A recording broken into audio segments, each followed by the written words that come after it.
there's a few stats that keep us up at night around here. One of the key ones for us is that really about 60% of churches in this country are either in decline or they're stagnant, okay?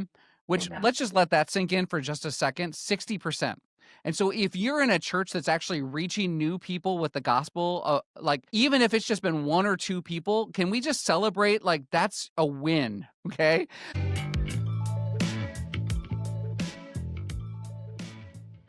Hey, listeners, thanks for tuning in to the Intentional Churches podcast. And if you've been around for a while, you know we're all about giving practical wisdom and leading a ministry in church today. And this fall, we have a new book coming out around this idea of radical alignment, the surprising journey to becoming an intentional church. And you can download kind of an ebook initial copy just by clicking on the link attached to this. Thank you. I'm excited today. Daniel is with us again. He is co-hosting today. Daniel, what's up? And it's good to be here with you, man. Yeah, you too. And then a friend, Andy Cook, man. I can't wait for our listeners to get to know you and your work of what you're doing now. Andy, would you just kick us off and give us some background on you, maybe more personal and a little early ministry career, and we'll get into the Wheaton and all that in a bit. So Yeah, that's great. Doug, it is good to be with you. Thanks for the work that your team is doing at Intentional Churches. I'll start with the personal because I think you led off with that. So I am, like many people, as we're recording, just took my daughter to college. And so my oldest daughter is starting, like many of the Christian colleges around the campus or around the country. She is now starting this journey, and it just reinforces for me the sacred trust that parents put in the colleges that we're sending our sons and daughters to. And so that I have two daughters, an incredible wife, and I've been in ministry now for a couple decades, and started my journey like many folks, where I was attending a really traditional church, then went to a non-denominational church where I really heard the gospel articulated clearly. That led me then to going to Taylor University, another great Christian college out there. And then from there, went to be part of the Willow Creek Association team. And we'll talk a little bit more, I think, about Willow at some point in my journey, but just really grateful for the ministry of Willow Creek. I was there for a number of years, both as a staff member and attended there. I actually met my wife in the atrium of Willow Creek, so I'm not sure if you get more Willow Creek Blue than that. And then we got to be part of planting a couple more churches after that. After being at Willow Creek and the Global Leadership Network for about 18 years, was then called to the Wheaton College Billy Graham Center, where I came to serve as the managing director and now lead the team here at the Graham Center. So it's an incredible privilege. Been here about 5 years. And I think, Doug, your and my paths have kind of crossed at different points probably, but more recently it's been good to get to know you a little bit more. And Daniel, it's great to get to know you. I'm a fan of the podcast. And so it's great to be on the podcast and be able to share. yeah, that's great, man. And Daniel, I just for our listeners who may be new and didn't hear you last time, just give a quick overview of you and introduce yourself. It's fun having another co-host. Aaron will be back soon, but spreading the love around to some young leaders out there. Daniel, you want to tell our listeners about you? Yeah, she's definitely a better co-host than me. We'll just get that out of the way. So I've been in ministry for about 15 years now. Again, probably the guy that was voted least likely to end up in ministry in high school. God radically saved me at 19 years old when I was in a fraternity and selling substances that were not legal. And it's just been a kind of wild ride since then. Did a bunch of years in youth ministry, young adults ministry, teaching pastor role, and then most recently planted a church in January out in the Phoenix area. I've got the greatest wife in the world. We just celebrated 16 years of marriage. So our marriage can officially drive now, which is exciting. And we have two products of passion. My daughter McKenna is 15, and then my son Braden is 13, and biggest Padres fan you've ever met in the world. So, yeah, Padres, great season really? of life. Oh yeah, we're Wow. San Diego through and through. So yeah, his only birthday present he wanted was to go to Petco as close as we can to the playoffs. Wow, man, they really did pull back this weekend, right? They're ahead. Are they ahead of the Dodgers? I didn't see what happened yesterday. Neck and neck, yeah. They go back and forth, and depending on who wins the games. Yeah, and Andy, I just got back super late last night. I was up like a lot of hours dropping my daughter off for her sophomore year at college in North Carolina. So how you doing emotionally today, man? Yeah, tell me it gets better, man. I just need you to just tell me it gets better. I can't lie to you, my friend. This morning we get a phone call at 5 a.m. Pacific. Now, keep in mind, it's 8 in North Carolina. Neighbor had backed into the side of her car. So Mm. that's a new challenge to try to administrate from Las Vegas all the way to North Carolina. Yeah, man. So Daniel, just to warn you, yeah, the college transition was super difficult. Very We hard. just Anyway, had, I just had a boy show up at my house with a sign to ask my daughter to homecoming. So I'm still grieving that, you know. nice. Boyfriends. Ugh. You know, we have a tradition Go here at ahead. Wheaton where after the parents send their children, like, or their students, I shouldn't call them children, students, up to, you know, when they first started here at Wheaton, they go up to something called Passage at our Northwoods campus, which is a camp. And after they load up on the buses, all the parents go into this chapel and they will pray scriptures over their students. And we went to this as a staff team a couple years ago, and there's not a dry eye in that room. And Hmm. I gotta tell you, I was like, "Oh, okay, well, this is kind of a preview." And I mean, it was so touching and it's incredible. And just the sacred trust that people put in the colleges. You want to leave your student at something that you really trust. So it's a big thing. It is. Really is, man. Well, Andy, let's just kick off. And, you gave some of the overview of your ministry story, but this idea of relational evangelism, we're saying more and more with IC now, personal ownership of the Great Commission, like Jesus really intended and exemplified. Tell our listeners, for you, when did you reach kind of conviction around living a life of that exemplified the Great Commission? Walk us through that journey a little bit. Yeah, I mean, I think that once so when I was in high school and I finally got it, like somehow I understood the gospel, I made a profession of faith in Christ.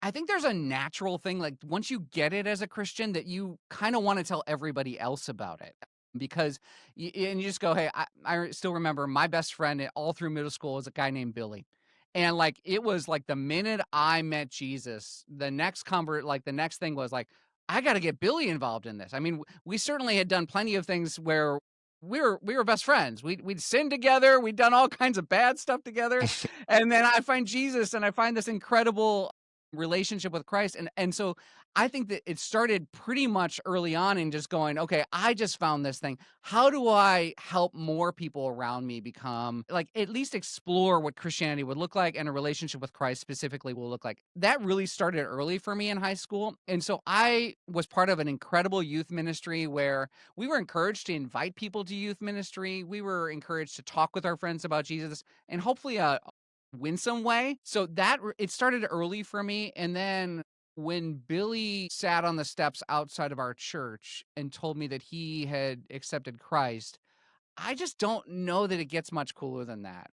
And so from there, I think I got really hooked on this idea of God somehow partners with us and wants us to be part of his work in the kingdom. And he invites us to engage in that. And there's just something incredibly mystical, beautiful that happens when someone accepts Christ. And so getting to be part of that over the years, it still moves me. And then I'll say, like, fast forward, I was at Willow Creek in an era in which we were baptizing probably 1,000 people a year. You know, we were having a regular part of our strategy was to help people build relational evangelism into their lives and then to see their friends and family come to Christ. And so we were regular inviters, you know.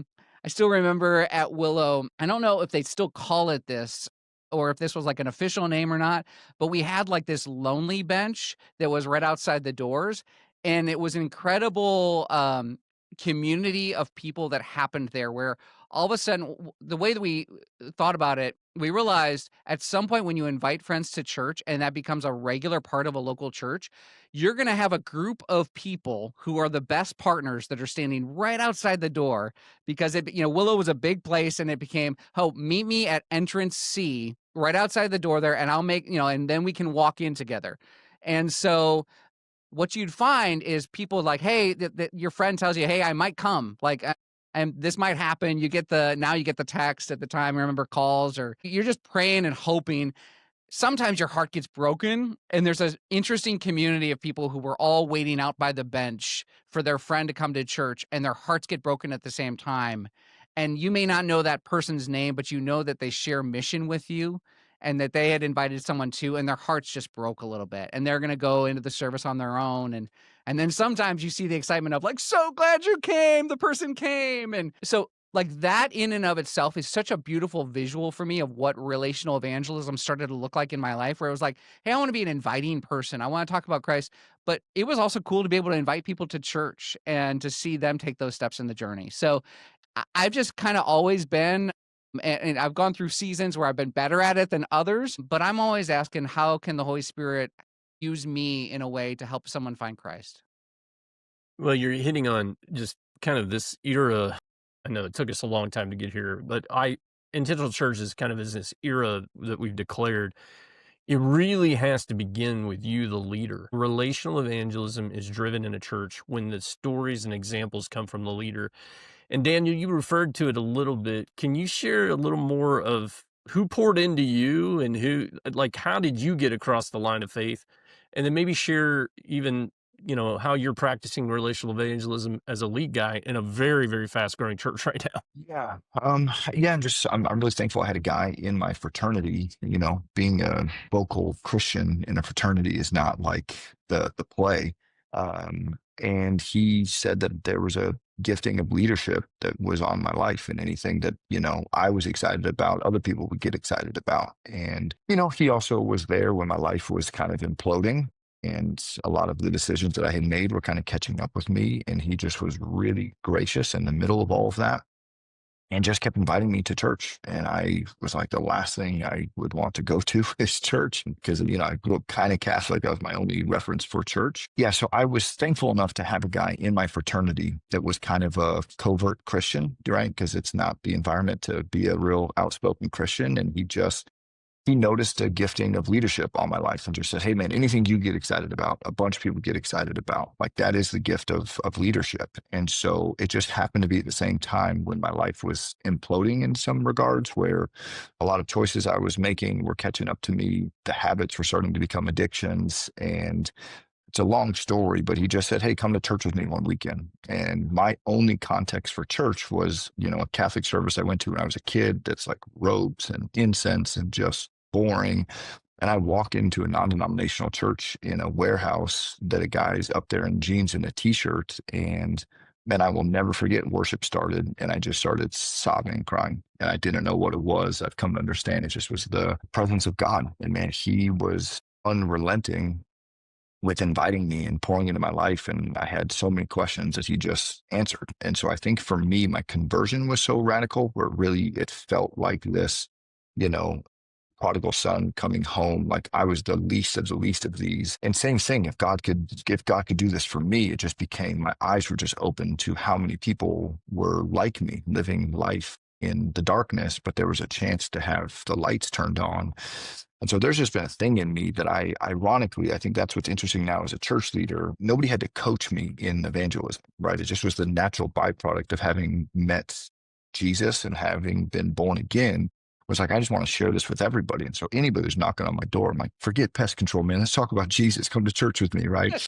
And so sometimes it's still just as simple as that. So we're very intentional. My wife and I are always 2 or 3 people that we're actively pursuing, that we go to specific restaurants because we're trying to build a relationship with a person. We pray for opportunity. We ask God for guidance. And then we, again, the bummer part, the tension we're in right now is the server at the breakfast restaurant that we've committed, the last 6 to 9 months of our life going to. We just baptized her. She's in our church, and God's doing amazing stuff in her life, kind of restoring her marriage and all kinds of cool stuff. The tension for us that we're in right now is we're like, okay, now we got to go pick a new breakfast spot, but she'll be devastated. She'll be devastated if we don't show up again, because we're now like friends and she looks forward to it. And that's part of the challenge we're in now. It's like, do we just go pick a new spot? Because yeah, man, we love getting to do it. And I think we're trying to take that and go, how do you build that into systems that can be reproduced? But it's not a burden, it's a joy, right? Yeah. Well, thank you for being vulnerable and sharing that, man. And it just does my heart good that a senior pastor of a church is active, because there's a lot of churches we go to where that is not true. They're not active in relational evangelism. So, Andy, I wondered, well, before I transition a little bit, talk a little bit more about, like, aren't you leading Alpha at your church? You guys own this idea of relational evangelism? It's not a program you're running. It's not a thing that's a model. It's a way of life. So Yep. talk a little bit more about that journey. Yeah. I will say, I think evangelism needs to be a regular appointment on your calendar as a senior leader. So that, and we teach that in some of our things at the Graham Center. We know the research shows that like it needs to be a regular appointment. So, Daniel, I love that it's a breakfast appointment for you. And I agree with you. Like, hey, I mean, you probably also liked a breakfast item there. So like, like For you're not sure. going to pick out a whole new menu, like kind of thing. But Yeah. for me, like I regularly led alpha groups within my church, and I love it. I mean, like just been a great tool. I love the hospitality of it. I love being able to have people around the table. I love asking questions. At one point, I remember like just trying to like. You go through the first week and everybody, you're like, okay, is everyone a Christian or how's this work? And then all of a sudden someone throws something in the middle of the circle and you're like, nope, they aren't all Christians. And you're kind of off to the races in it. And so I've used Alpha. I've done lots of different things where there's other models like a tractional model where, when I was at Willow Creek and we used the seeker service, that was a regular part of my life and my calendar. I don't know if this is betraying a bit of just my character or something, but like I get itchy if I'm around Christians too much. Like if I'm around too many Christians all the time, I just kind of I remember when I was at a Christian college, I would go to this truck stop that was open 24/7 that was probably about 20 minutes away from campus, and my friend and I would just pray, and we'd engage with people, and they had no idea that there was this incredible Christian college right nearby. And I'd hear them occasionally use profanity. And for me, that was a moment of like, okay, I'm not in the Christian bubble right now. Obviously not great words to be using, but at the same time, you're like, okay, it's midnight. I'm in a truck stop. I love that I get to be out and sharing Christ with lots of different folks. Oh, that's good. It's really good. So, Andy, let's transition to talk a little bit about the Billy Graham Center, Wheaton. Tell our listeners what you guys do, what you're up to kind of programmatically right now, and how you're reinforcing this idea of relational evangelism in the church. Yeah. So the Wheaton College Billy Graham Center was founded in 1980 by Billy Graham at his alma mater. And so we're not named after Billy Graham, we're named by Billy Graham. And his dream was really that every believer everywhere would be able to share Christ until Jesus returns. Like that's really, we joke around here like Billy Graham didn't have any small visions. It's a big vision. He wanted every believer involved in witnessing for Christ. And so we've spent a lot of time trying to figure out strategies and tools to mobilize Christians, individual Christians who are believers, and also churches to be reaching more people through corporate witness. And so we've got 9 different institutes that are all ministering in different sections of the Christian world, from diaspora churches who are starting for migrants who are moving into different places. Our researchers there love to talk about how God is constantly on the move, sending people and then moving from place to another place. So the Diaspora Institute is helping churches that are ministering within Indian communities, Chinese communities, Latin American communities all throughout the world, and really helping with that. We also then have our Preaching Institute that's helping pastors preach in such a way that's transformative and is welcoming for people who don't know Christ. We also have in our institutes Correctional Ministries Institute that's really equipping the pastors that sometimes we don't think about who are in correctional facilities, those who are incarcerated but are actually leading churches and helping people find Christ within correctional facilities. And so it's just a whole wide range. Our primary kind of flagship institute that we work with right now is the Church Evangelism Institute. And it's based on a ton of research that we did with Lifeway Research a number of years ago to basically figure out, so many people love to plant churches and we're all for that. We also like, who's revitalizing churches and evangelism? Because we know that about 3 to 5 years into any church plant, like churches can start to lose a bit of their focus and intentionality around evangelism. And so we've kind of built out a strategy that we know works that helps pastors kind of revitalize their own work with evangelism, but then build out a strategy that works in their church. And Doug, I know the team at Intentional Churches is doing incredible work to help pastors and do that in really systematic ways as well. And so we're cheering you all on, and we're great to partner with you guys. Yeah, it's great, Andy. And Daniel, does that scare you?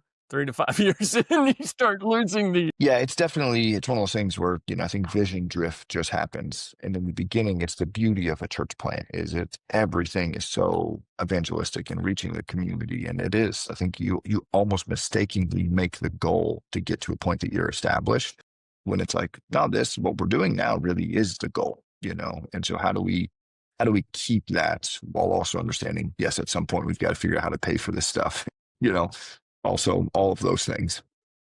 Andy, tell us if you guys have kind of what's the state of the union, especially in America, but what's the state of the union around relational evangelism in churches? And maybe if you could, if you have some insight, how's that different than it was 3, 4, 5 years ago? Yeah. So there's a few stats that keep us up at night around here. One of the key ones for us is that really about 60% of churches in this country are either in decline or they're stagnant, okay? Which let's just let that sink in for just a second, 60%. And so if you're in a church that's actually reaching new people with the gospel, like even if it's just been one or two people, can we just celebrate like that's a win, okay? I think sometimes we love to think in big numbers, and I love big numbers too, but I want to celebrate the pastors and the leaders who are going to reach their one and are growing by reaching additional people. So, but that's not normal. 60% are not. Another 30% are basically they're growing but it's primarily by transfer growth from one church to another. And this sometimes happens with local church plants. And where all of a sudden you're the cool kid in town and everybody starts migrating from one place to another, and that's all good. Like we understand God moves people around in different ways, but let's not kid ourselves. That's not adding people to the kingdom of God. Like that's not adding new Christ followers into the mix. Really only 10% of churches in this country are growing primarily by reaching new people with the gospel. And so that's both sobering and an incredible opportunity. So we dream of a day in which that 10% grows to 15%, right? That would be a massive amount of growth and an incredible amount of people who would come to Christ. Now, the data, Doug, historically on that, we don't have as much of the, hey, what used to be kind of thing, but we know that God has worked in different trends over the years. Sometimes the one area of strength becomes a challenge in other areas. So one of the things, a lot of times people think of evangelism and they think of Billy Graham doing crusades. I am thrilled. Billy Graham led more people to Christ from a live event perspective. I don't know that there will be another Billy Graham in our future, right? He preached the gospel to more people that were alive in his day than any other human that had walked the planet that we know of. And people got locked into, evangelism is something that happens out in a crusade. And that means that it doesn't have to happen in a local church. And so Billy Graham would not have wanted that, but that's kind of the one area of strength becomes a challenge in another area. So I'd say historically, we've had a challenge where sometimes evangelism ebbs and flows between being done outside of the church and then sometimes back into the church, which is really beautiful when that happens. Yeah, Daniel, I'm wondering if you're seeing that as you guys have experienced this explosive growth. Like, are you seeing both? Like you're the new kid on the block and people are coming to you versus those who are coming to faith for the first time on the arm or in the relationship of one of your church people? Yeah, it was one of our bigger fears is because I was a teaching pastor at a large church in the area. And we were very clear, tried to, anytime I had a microphone in my hands, casting vision for what we were doing, is like, hey, I'm not looking for people to just like my teaching compared to somebody else's and want to move down the street with us. Now, if you want to come with us, this is what we're looking for. We need people who are willing to go into our community, reach them. Here's the vision. So what we've been very intentional with is, yes, we were excited that we had 2,700 people that showed up for our first weekend, but taking a bunch of Christians, moving them from one church to another, putting a flag up and calling that a win is really not a kingdom victory, right? And so the metrics that we've been running, which are very exciting for us, that we're celebrating a ton, is we just crossed 1,000 decisions for Christ since we started, and we've baptized over 400 of those people, right? And so we know that we've, to some degree, been effective in mobilizing our people to go out and reach the community. And, we have some of that some of the church people come with it. And so we've also had to stay laser beam focused on, hey, this is what we're doing. This is who we are. And we're not moving just because you came from a different church and your preference is this, right? And it's a whole new thing to learn as a senior leader, especially when there's like a big check that's attached to that. I didn't I didn't realize that there were strings attached to money sometimes, and have had to give some money back, and so. And Andy, I'm wondering why is relational evangelism so scary, maybe? Why is it so taboo in some places where it's gotten like, even you use the word attractional, the attractional model got villainized, Right. like as if it was a program that was delivering growth through conversion at Willow and not truly the mobilization and activation of the congregation. So I'm curious, do you have thoughts around why this is even an issue when it's literally biblical? Yeah. So I think of the word evangelism, it has fallen on hard times sometimes, right? So I joke that for a number of years I helped lead an organization that worked on leadership, right? Everyone loves to put on a t-shirt that says I'm a leader. People are less excited about putting up the t-shirt evangelist. And so but really if you get to the root of it, it's people who are sharing the good news of Jesus Christ. And so that in and of itself is not a problem. Often I have some friends who at one point they're like, we don't like evangelism. I'm like, no, you don't. You just don't like bad evangelism, okay? Mm. We can all list out the attributes of what happens when someone becomes, a project, or when someone's being really not winsome, not emotionally intelligent, not culturally intelligent as they're sharing the gospel. I mean, that happens. But I like to think of it in the sense of like in human development, when toddlers fall down, we don't say, okay, they're done. Like we're never, they're never getting back up again. They're never going to try again. People do that sometimes with evangelism, where it's a skill that can be developed over time as you're partnering with the Holy Spirit. It's not something that everyone has to be great at initially. And so it's a little bit like some Christians kind of take their ball and they go, hey, I tried the evangelism once and it didn't work. And so I'm going to not do it anymore. And so I think they convince themselves that like they can't do that. I would say if you can convince people to root for a sports team, you can probably be part of helping like share the gospel of Jesus Christ. And so I just think that we need to normalize it a little bit more, that, yeah, it can be scary, especially in relational evangelism where you have a relationship at stake that you care about. At the same time, my closest friends know what I care about. They know what sports teams I root for. They know what I care about in when news feeds I follow, all those things. It should be a normal part of sharing our life with Christ with other people, because Christ is the most important thing in our life. If your friends don't know about it, that kind of gets weird after a while, I think, if Mm. you're in relationship with people who don't know Christ. Do you guys have Well, the like other Yeah, go ahead, man. I was gonna say the other thing that I've seen, and again, I know we swing the pendulum to, extremes. And I think the part that I'm seeing with friends of mine in the, church world is there's almost been such a vilification of the seeker-friendly movement that has gotten us here that now it's like, well, everything with that is bad.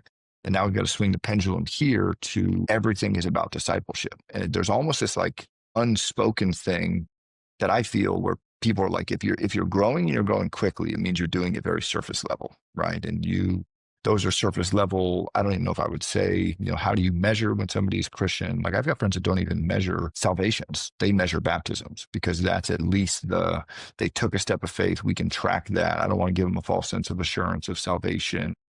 And again, I do think that there are some important missiology questions that we need to be asking of what has gotten us here won't get us there. What does the church need to do to reach the next generation? I think they're very valid questions. I think we've got to be really careful to not throw the baby out with the bathwater and to overcomplicate some of these things. And honestly, part of why I fell in love with the intentional churches stuff was really making the connection that evangelism and discipleship are two sides of the same coin. And to take one away from the other, telling you, man, you just make some weird followers of Jesus. Yeah. Oh, yeah, I would argue and probably get myself in hot water. You are creating Christian consumers. When you Amen. remove relational evangelism from the equation of discipleship and you do not, again, it's scriptural, right? Jesus exemplified as people came to Christ, they were immediately in evangelistic work. Then, yeah, I don't know, Andy, am I going to get in trouble by saying this? Like, can you really have deep discipleship without relational evangelism being attached? Yeah, I would struggle to find an example of that in the New Testament. Like, as I read the New Testament, I mean, I see people who are on mission, who are deeply committed to Christ, and we see them all moving towards the spread of the gospel. And so, like, I promise you, I don't feel like I follow Christ nearly as well as Peter does. And yet, Peter was out Amen. there, like, doing evangelism, sharing the gospel in both big settings and small settings. And so, I mean, you could go character by character throughout the entire New Testament and really talk about, like, we're all a part of this. And so, I think if our version of discipleship and spiritual formation doesn't include the regular engagement of people who don't know the good news of Jesus Christ, I think that's a problem. I think it's a malformation of discipleship. So I'm probably going deeper in the water with you, Doug, and so I may get more in trouble with you. But I would be really challenged to find. You look at some of the folks who went to prison in the New Testament, and they're going, we're going to share Christ in this limited, confined area of the prison. We're praying for our jailer. Would you pray for this person to come for Christ? This is the kind of stuff that is in all the pages of the New Testament. Yeah, I would agree. And the reason why I said the consumerism, because discipleship, sometimes when we hear this word and we're in these conversations, where we literally had a church that prayed and fasted off and on for 30 days to decide whether evangelism would be tied to discipleship. But when you get under the hood, it really is, without it, a Christian consumption. I am going to memorize or study more Bible. I'm all for the Bible, and that should be. But if I'm not moving to action because of what I'm reading and being convicted by the Spirit, then at some level, all you're doing when you say we're going to be a deep discipling church, you actually are creating consumers that, if you call them to action, will turn on you in a heartbeat, man. Andy, I don't know if this trend, you guys have any ideas or thoughts around, but Bart and I in the IC team in 2021 began to write about and speak about, we're seeing a spiritual awakening in America. That in 23, 24, we started talking, but we believe there's actually revival going on. And I don't know how you guys would define it. One of my friends says, for revival to be true, two things must work. Number one, there must be a spiritual curiosity or an awakening in the culture. Number two, the church must repent. And I'm like, yeah, Mm, I feel that's what's kind of going on right now. The younger generation, very spiritually hungry, we're seeing come to Christ in droves, especially in churches that have activated their people to be involved in relational evangelism. So, Andy, I'm wondering, are you seeing any of that trend, or is that just unique to some of the IC churches? No, it's not unique to you. So there's two key things. One is Barna has actually published a great work that I commend everyone to read, is around the open generation. What they did is they looked at global study of young people, and especially Generation Z. And actually, the assumptions that we used to make about the previous generations and their openness to the gospel are less true today than they meaning this generation is far more open. I think sometimes people get the wrong impression that if they start talking about Jesus, like, that conversation's not going to go well. The reality is that conversation's going to go great, because what's going to happen is, like, if someone says, hey, like, I'm just not into what you're talking about, that's okay. But, like, most of the time, people are really spiritually open. In fact, this is substantially higher in this upcoming generation than in the ones before. Boomers were less open to spiritual conversations than Generation Z is. That's incredible from an opportunity standpoint. And I think it should embolden us to realize, no, actually, young people are asking really fundamental questions. The second thing is, we just recently, and we haven't published all this data yet, but we did a study with unchurched spiritual motivators. So we said, hey, what motivates someone spiritually in Generation Z? And we used the National Opinion Research Council and the University of Chicago's AmeriSpeak system to basically reach out to people who don't go to church and find out what's motivating them or not motivating them. And what we found over and over again is that people are really interested in what people's religious perspective is. That just came throughout the study. We also found that when you look at churched people, then what happens is they're very open, but people out in this upcoming culture are also going, it's Jesus and so that's the bigger challenge of this generation is, okay, how do we proclaim a exclusivity to the Christ claims for this generation and also tap into this spiritual openness that people have? But Doug, you're not crazy, and it's not unique to just intentional churches. We are all seeing that there's a generation that is asking these questions. My question is whether or not our churches are ready to welcome them in and Mm. address those questions. That's the bigger challenge for all of us. Yeah, I'd agree. Daniel, I want to ask you because I've ran across half a dozen senior teaching pastors who are saying things to me like they are doing series that are very, very kind of in your face now about cultural issues around sexuality and various other things that in previous generations, my generations, we might have tiptoed around a little more. I'm curious, are you doing that as well for this Yeah. younger generation? Yeah, I think we're very much again on the missiology side of stuff. I think we're feeling our way through in the darkness to some degree, trying to figure out like, hey, how do we best reach this generation? Because a 1,000% agree, we're feeling it on the front lines where there's an openness, there's a lack of resistance that I have yet to experience in my time in ministry. And the interesting part is the harder I preach, the clearer we are with just the gospel, with the stances of Christ. Here's how Jesus says this is what leads to human flourishing. The more people show up, the more salvations we see, the more baptisms that we see. And it almost feels there's some of the things where some of the training that I got formally is like having to be wired out of me, where these things where you traditionally don't talk about politics, you don't talk about controversial issues on a Sunday morning. I think we're pastoring a generation that's asking those questions. And if the church isn't speaking about them, who's going to? And ironically, the things that I think we were told at some point are the thing that would lead to the church not growing have actually become the things that if you can lean into them and do them well, there's at least some, data that's out there where churches are doing this and they're seeing, you know, I would say revival happening in their church. And but it does feel like we're feeling our way in the darkness of like how do we navigate through some of this?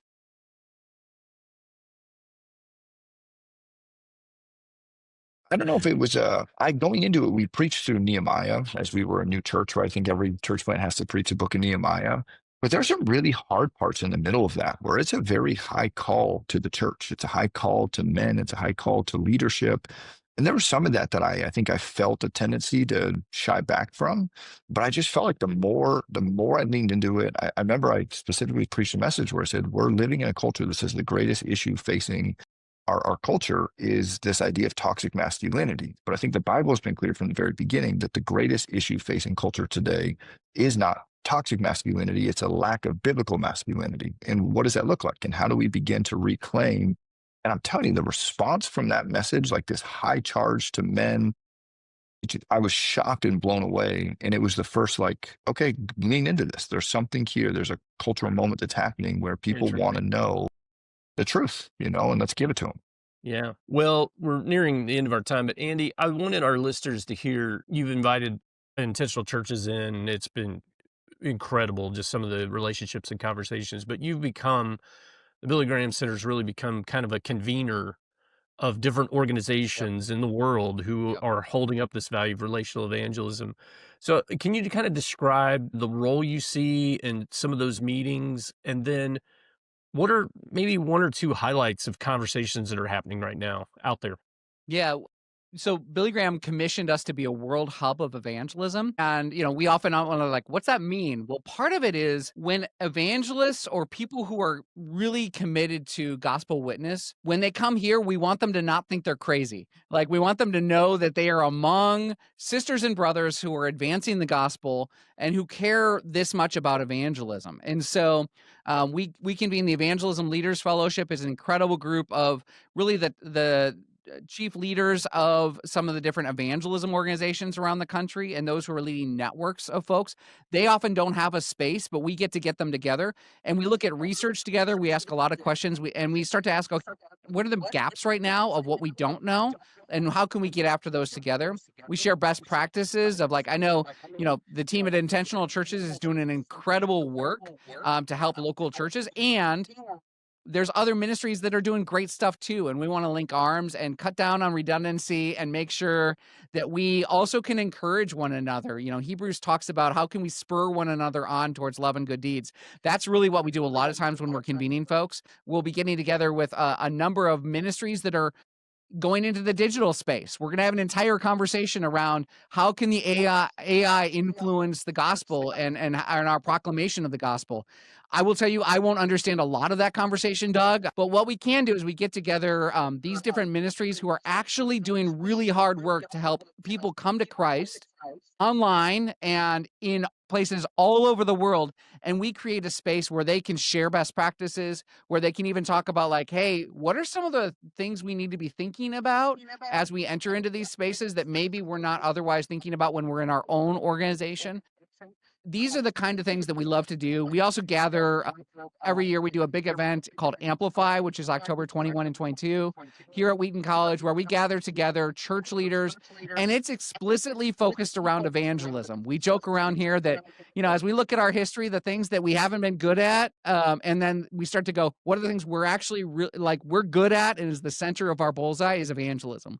So whenever we haven't done evangelism or kept at the center, we just aren't that great at that around here. But the Amplify conference really exists, like many other events out there, but to focus around how do we help churches focus on the central mission of evangelism for local churches. And so we love to get to the group. Doug, I know you and the team will be there this year as well. We're excited to partner with whatever organization is excited about the gospel. That's great, Andy. Well, I don't know if you guys even know this, but we've gone through beta testing now, what we call the radical alignment assessment. It really is radical alignment to personal ownership of the Great Commission. We've hired a guy way smarter than me, he's a behavioral scientist, kind of statistician guy who's built it. And through 2 groups going through and now a couple church teams, we're about 150 individuals who are all different roles in church: volunteer, lay leader, board member, staff member. And shocker, the activity level and engagement of those who have a personal ones in their life and they're active in relational evangelism, everything else around their church experience is up. They're giving, they're serving. And so does that shock either of you? But we're actually going to have scientific data behind it now. Yeah.